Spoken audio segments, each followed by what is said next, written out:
Recording.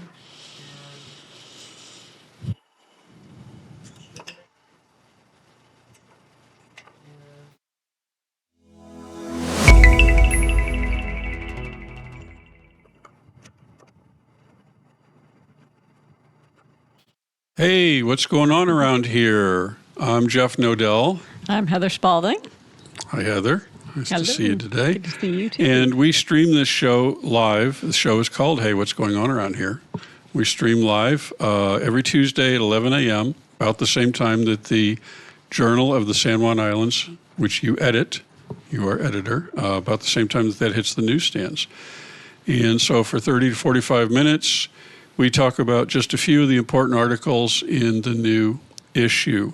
And what an issue you've published this week. It's powerful. There is a lot there. Thank you. And people should make their way to King's, Post Office, Marketplace, Roche Harbor. It's not hard to get the paper. Somebody told me the other day, someone who's lived here a long time and is actually pretty involved in the community, that they didn't know that the paper is still published. What? How is that possible? I don't know. How is that possible? Well, it is still published on paper. You can still buy it if you like holding big pieces of paper up and reading like I do. And so get that one, get this one today, because this is an important issue that deals with some important subjects. So today we're going to be talking about the deadlocked jury in the federal trial of Dwight Henline, news that you broke Friday on the website. So there's both the website and the printed paper, and you can and will do breaking news on the website anytime, any day, right? Yep. Okay, so that you probably heard that first, either directly or indirectly, from the Journal of San Juans. Secondly, we're going to talk about an important guest article, or I guess not a guest article, she's an intern, written by high school senior Maria Magano Navarro, about the role that COVID-19 measures played in education here. It's a powerful article, and we'll discuss that. And then thirdly, we're going to discuss a major piece that you wrote on the state of the retail community on San Juan Island. And the article took an interesting turn. And so that turn, the whole thing, but especially that interesting turn for the last third of the article, deserves some discussion. We're here sort of at beautiful Zylstra Lake. As you can tell, nothing is moving, so these are photographs. But in the background on the two-shot, Jeremy, is way over behind Heather. There are some swans. If you look really close, if you have a really big TV set. And the Preservation Trust counted 91 swans this year in the San Juans. More than half of all the swans that were counted in the county were counted at Zylstra Lake. So this is a picture. These are 3 pictures I took just this morning on the way in, and what a beautiful place. But first, I want to make a pitch for a new show on CNL2 that we're starting in just a few days. Been working on it for many months. I think it's going to be pretty important. And it's called Transit Plus AI, in which we will cover the Washington State ferries and all of their problems for every weekday that isn't a holiday. And it looks like we'll be doing that from 7 a.m. to 8 a.m. We're looking for help in producing this crucially important show. We're taking volunteers, and we're even paying. So we have some paying positions. If you have skills on either side of the camera, please reach out to us today. We're going to use the power of television to press for solutions to these growing WSF problems. And quickly, while we're on the subject, this is an email that came out of Vashon Island just this morning. And it's interesting now. You've reported in the paper, I've reported that the work, and I've attended all 3 meetings of the Flow group here, Ferry Lovers of Washington. And there's a lot of energy there. It's a small group, but there's a lot of energy. And now there is a similar grassroots organization out of Vashon that seems to have been kind of spawned by the chamber. The chamber is the closest thing they have to municipal government on Vashon. And Vashon is calling their take on or their impact from the ferry problems a crisis.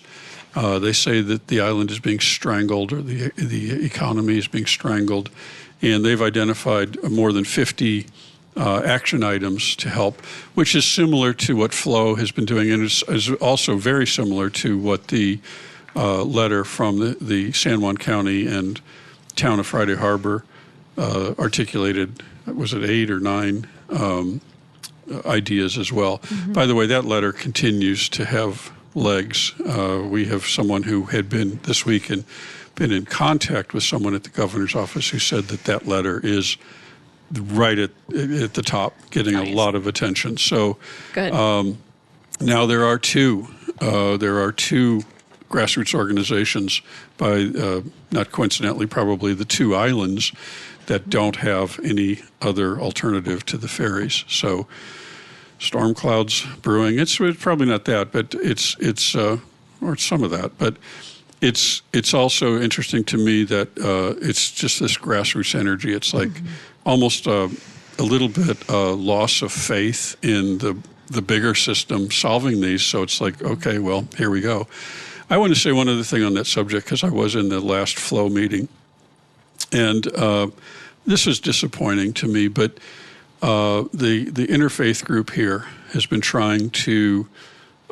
offering to build a Red Cross style response to stranded passengers here. Mm-hmm. And it's no secret anymore that they have that was written into the letter to the governor and the state government. It has been covered in your paper. It's widely understood. It was discussed in a Zoom meeting that included WSF employees. And to this day, that idea now has been out in the public domain now for well over a month. Mm-hmm. To this day, they have not heard anything. Oh my gosh. Nothing. So you just wonder, despite all of this, you wonder if certain powerful people still, do they get it yet? Right. Do they get it? And I don't know. But I was kind of amazed and a little indignant that after all of the work and all of the offers, it is just a dull thud. I think the other problem could be just lack of accountability. Nobody owns this yet. According to the Seattle Times editorial board, the governor owns this, but a lot of people who could probably help make that action plan, that emergency response come together, just feel like, I guess somebody else will do that. So It's an interesting time, but which I think is what actually we're going to have to do. I mean, that's something that we on this island can just do, and we should.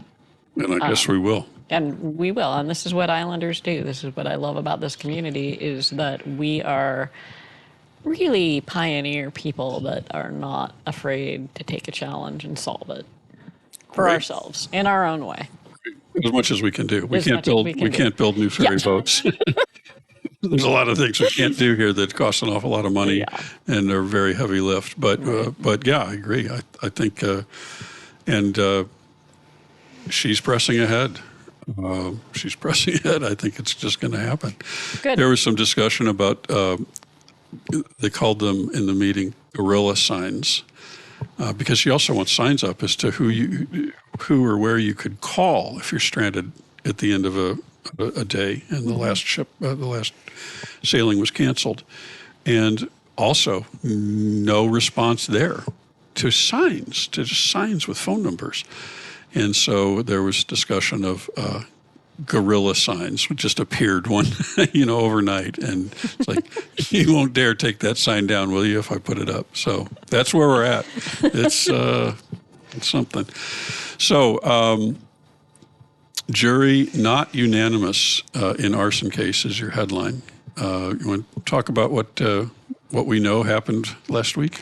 So what we know happened is that the jury was unable to come up with a unanimous decision whether or not Dwight Henline was guilty of starting the fire in 2022, which was kind of shocking for a lot of people because we know that the prosecutor had a lot of evidence, had videotapes of him coming and going from the area, videotapes of him buying the lighter fluid, expert witnesses showing that the fire was started by a lighter fluid and why. But it sounds like there was a few different things going on, one of which was apparently the jury may not, or some of the jury may not have all bought that the fire smoldered for as long as it did, because supposedly I think he started it, or was allegedly started it at maybe around 10 o'clock. That's where the videos show him coming and going, and that's where it shows like the original poof of fire back there. But did it smolder for that whole time? Because the buildings didn't burn until like 3 in the morning. So there's that question in some jurors' head, apparently. There was potentially some technology issues where maybe the jury couldn't see the date of the videos or the timestamp of the videos. I'm not totally sure how that all fell out. But those are potentially some of the issues that may have happened. We are working on a bigger story that talks about all that. The prosecutor right now is trying to decide whether or not to retry the whole thing. So we'll see if that does happen. Then we're going to try to have a couple different articles, one that will cover the retried case and one that will cover the jury verdict in that case. If not, we'll still do, obviously, a bigger piece. A long trial, right? Mm-hmm. How long was the trial? I think it was 11 days. Yeah. And is Mr. Henline still incarcerated? He is. Yeah. Okay. And the official status of the case is that it is not dismissed. Right. So there's still a case pending, I guess. Mm-hmm. But now the prosecutor has to decide to either refile for an entire second trial or drop it. Right. Right. And if it's dropped, then he's free. Okay. All right. And so you're working on a bigger piece. That'd be a few weeks, maybe? Hopefully, probably a couple weeks. Okay. So Great. All right. So secondly, there's a beautiful article by Maria Magana Navarro, beautifully written, I should say. It's and it's the local version of something that I'm sure played out in every school in the United States from 2020 to 2022. I just lost my sound. Maybe it's the headset. Am I still okay? Okay. I'm going to just keep talking. And Jeremy, you'll tell me if there's a problem. So anyway, this is a beautifully written story about, and it starts. I kind of think it was like flashing yellow lights on the dashboard. She talks about, she quotes extensively Daniel Garner, the English teacher at the high school, and Patty Turnbow, the math teacher at the high school. And they talk about the extreme challenges and really, I don't think suffering is too strong of a word for what the kids were going through in those 2 years. Then it ends on a hopeful note. But you want to talk a little bit about what they were going through? Yeah, I mean, this definitely, to touch on what you said, it definitely occurred across the nation. And that's what sort of put some bells off in my head as I was reading different stories from different school teachers about how both literacy and math and science, students across the board, especially in middle school, actually, were really lagging, like 2-3 years behind.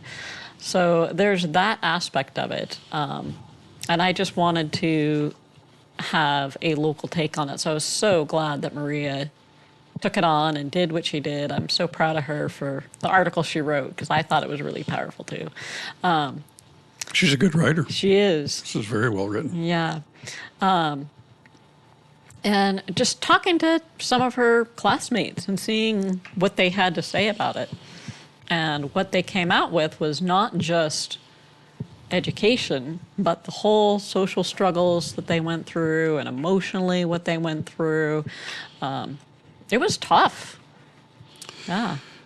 From the article, due to losing trust, students lack confidence in their work and themselves, as communicated by Patty Turnbow. Hesitant to speak over Zoom. Those same students would have been uncomfortable enough to speak up if they were in a classroom setting. Talk about the lack of trust, which was an interesting kind of manifestation of this. Just the stress and anxiety stunted students in many forms, mentally, academically, socially. So this got pretty bad, and I also read that common consensus among students and teachers with the younger a student was, the more noticeable the effect. Mm-hmm. So the teachers, as well as the students, and I'm sure the families, have all been really struggling during this time. But it then the article becomes more hopeful.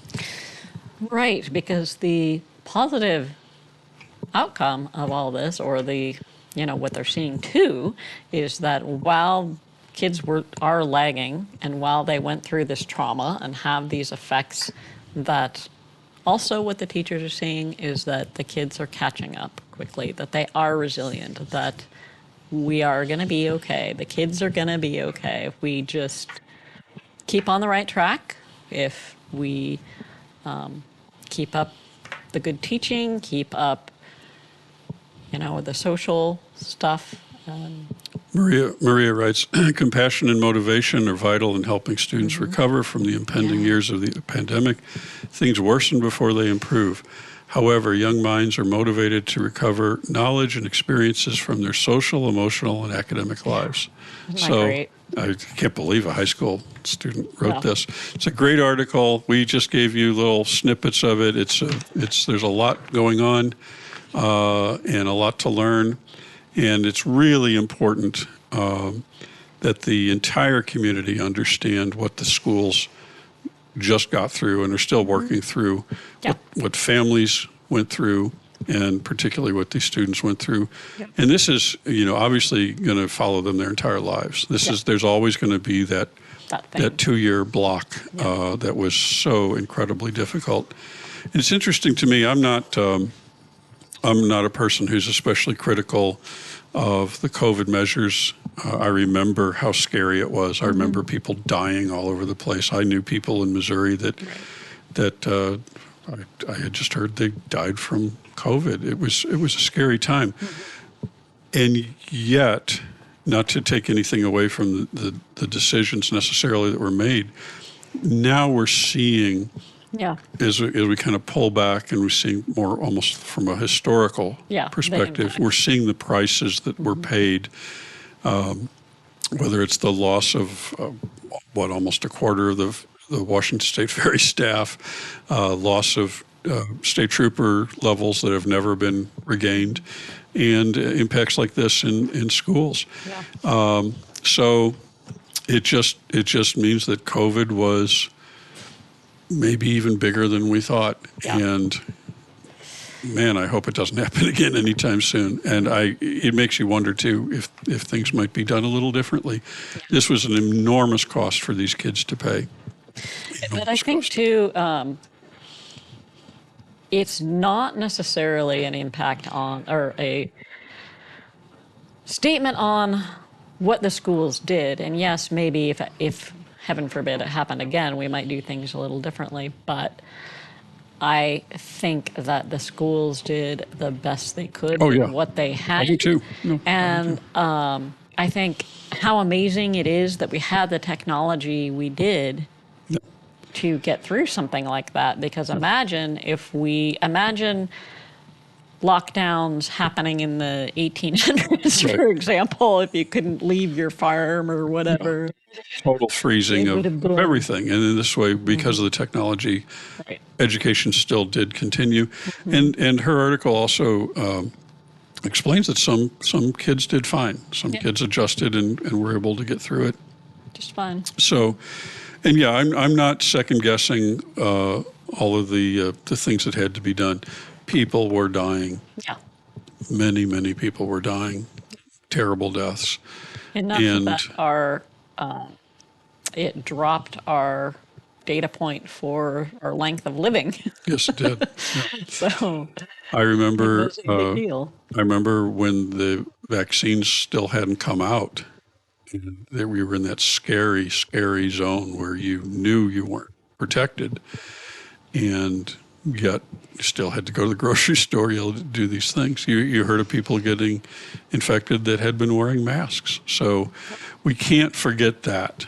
I mean, we can't just look at the postmortem and all this and look at these results without remembering how it was back at that time. It was very scary and very important.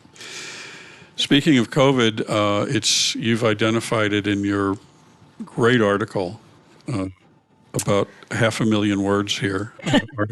It's huge. It was a bear. Right? It's a big, giant. I don't know where it is. This is all Heather's article, taking a deep dive into the business closures, the empty office and retail space that you're seeing more and more of. Asking questions, looking into the origins. And this is a really good article. And you identified COVID, you identified the ferry service, you identified housing, affordable housing shortage, you even touched on the fire. And all of these contributed.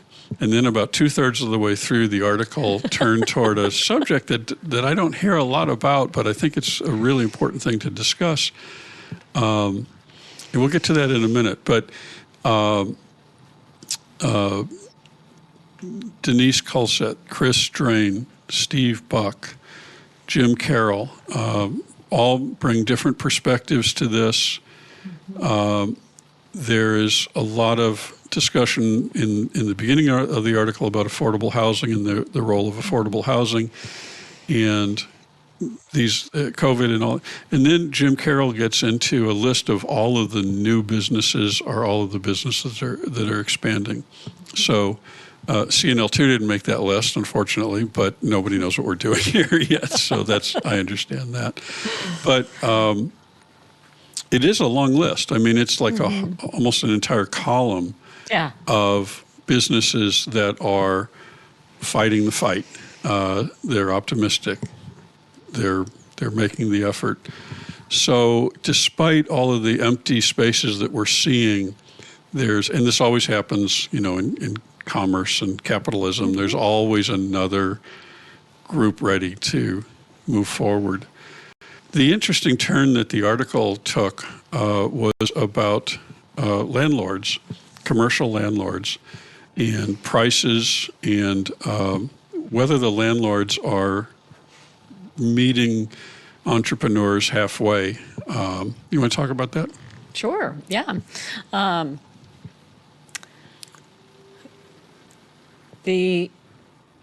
There are many landlords or I don't know if I should use the term many, but there are some landlords for sure that don't live on the island.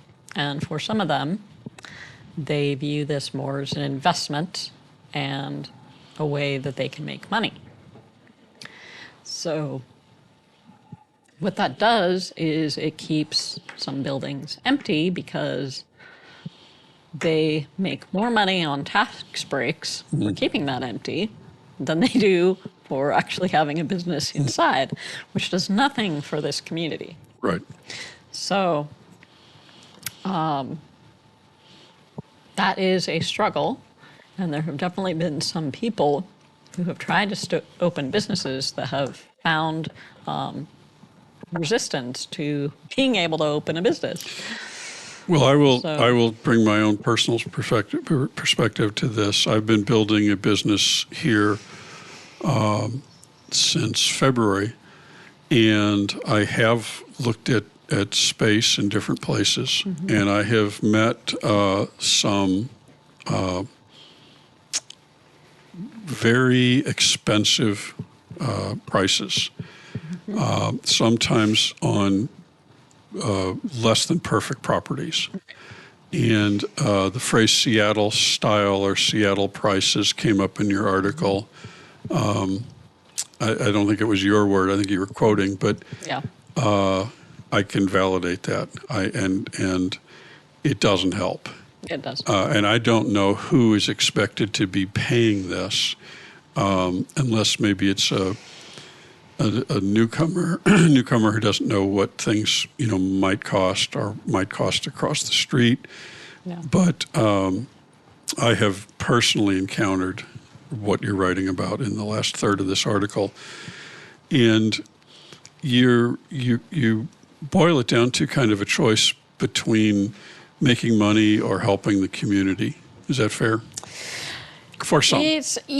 For some. I think that there is probably a wide range of options in between there. Well, you can do But both. You can do both. You can do both, and I think we should strive to do both. But again, particularly for the building owners that do not live here, I think they need a wake-up call. I think that they may not understand that their rents are way too high. Yeah. They may not understand that many small businesses are making their money in, as Chris Strain put it, like within 100 days of the year. Right. That's they're raking Right. it in.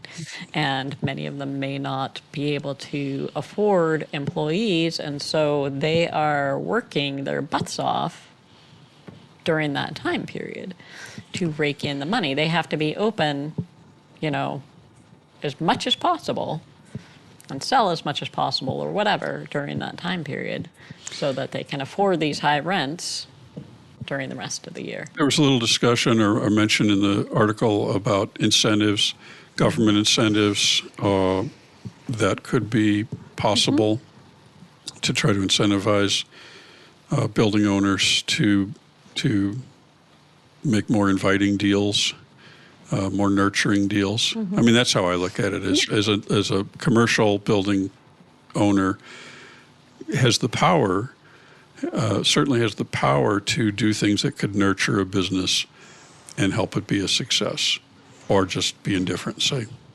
pay up, Right. and at that, pay up the steepest possible price. So. Is that being looked at by the town or the county? The town is looking into it. Yeah. What Denise told me was that this is definitely something that we could do. There's a lot of places that have Right. laws like this. This wouldn't be the first. It wouldn't be the first. So she is doing her footwork to figure out what that might look like, because each place is different. What does that look like here? What works for us? Where does that money go? Where could that money go after we tax, with these taxes in place, or fines or whatever, however this works.